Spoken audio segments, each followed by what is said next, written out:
بھوکے پیاسے،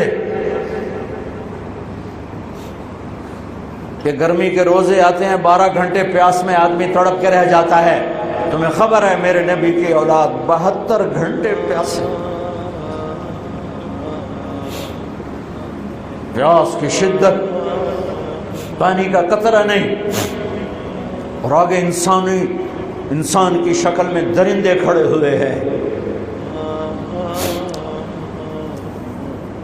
جب سارے جان نثار شہید ہو گئے، تھوڑا سا سنا بھی دیتا ہوں، جب سارے جان نثار شہید ہو گئے تو پیچھے اہل البیت رہ گئے۔ اہل البیت، سب سے پہلے شہید کا نام بتاتا ہوں، مسلم بن اوسج، جو امام صاحب کے، امام علی مقام کے قافلے میں جو پہلے شہید ہیں، مسلم بن اوسج۔ اور ان کی طرف سے جو 2 پہلے قتل ہوئے، سالم اور یسار، اور ان کو قتل کرنے والے تھے عبید اللہ بن عمیر الکلبی۔ ایک ابن زیاد کا غلام تھا، ایک ربیعہ بن زیاد کا غلام تھا، وہ دونوں نکلے تو اس کے مقابلے کے لیے بربر بن خضیر اور حبیب بن مطاہر نکلے حسین علی مقام کے لشکر سے۔ تو عمیر بن وہب کلبی وہ کوفے سے اٹھ کے آئے تھے، کوفے سے بیوی سمیت آئے تھے، بیوی کا نام ام وہب، حبشی تھے۔ کہنے لگے مجھے اپنے اوپر قربان ہونے تھے، میں اکیلا ان دونوں کو کافی، ان دونوں کو ہٹا دے۔ اور ننگے بدن تھے، ننگے بدن، جسم پہ کچھ نہیں۔ کہا میں تو مرنے ہوں، میں کیوں زیرا پاما جو میں جیونا ہے، میں تو مرنا ہے، ننگے بدن تھے۔ تو ان کی بیوی نے کہا ان کو جانے دے، ہم دونوں نے آپ پر قربان ہونے کی نیت کی ہوئی۔ ہم نے کہا اچھا اللہ تجھے جزائے خیر دے، جاؤ۔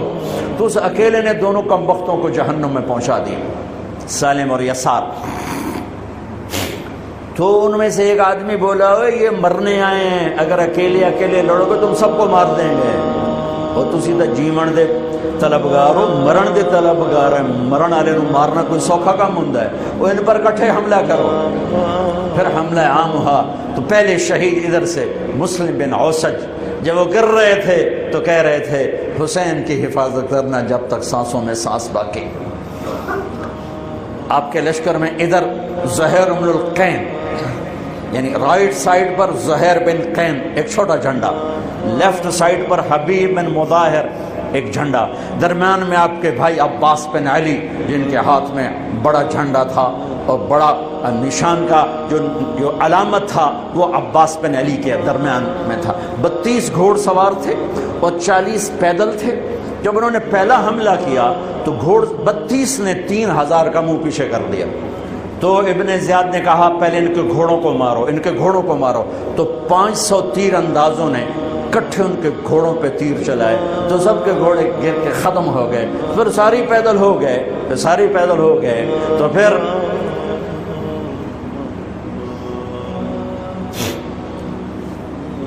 میں اٹک جاتا ہوں، اس لیے پھر میں آخر میں بیچ میں زہیر کی شہادت سنا دوں۔ زہیر بن القین، جب نماز کا وقت آیا، ظہر کا وقت داخل ہوا تو آپ نے اشارہ کیا زہیر یہ شمر سے کہو نماز پڑھنے دے۔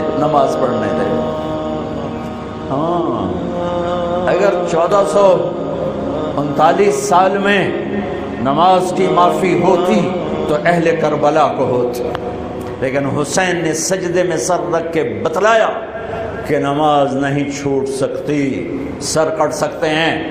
تو انہوں نے آگے ہو کر کہا کہ بھائی نماز کے لیے جنگ روکو۔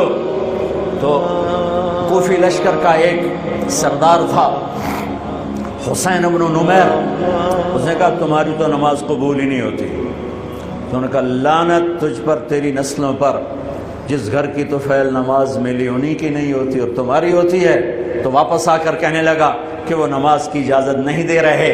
فرمایا نماز تو نہیں چھوٹے گی نا، یہ فیصل آباد والوں کو نہیں، 7 بر اعظم کے ایمان والوں کو پیغام ہے کہ زیر خنجر بھی یہ پیغام سنایا ہم نے، نماز نہیں چھوٹ سکتی۔ نماز نہیں چھوٹ سکتی۔ اللہ کی قسم کوئی مسئلہ نہیں تھا اگر یہ چھوڑ دیتے۔ جنگ سے پہلے آنکھ لگ گئی، آنکھ کھلی تو ہنس پڑے۔ بہن نے پوچھا ایک ایڑا ہاسے دا ویلا ہے، موت سر تے کھلوتی ہے۔ فرمایا بہن ابھی اللہ کے نبی کو خواب میں دیکھا ہے، کہہ رہے ہیں بیٹا میں لینے کے لیے آ چکا ہوں، موجوں ہوئی لینے کے لیے آ چکا ہوں۔ چھوڑ دیتے تو پھر گلستان کالونی والوں کو بھی گنجائش مل جاتی، چھٹی جا سکتی ہے۔ 6 بر اعظم کے انسانوں کو پیغام دیا کہ ٹکڑے ٹکڑے ہو جاؤ، نماز نہیں چھوڑ سکتی۔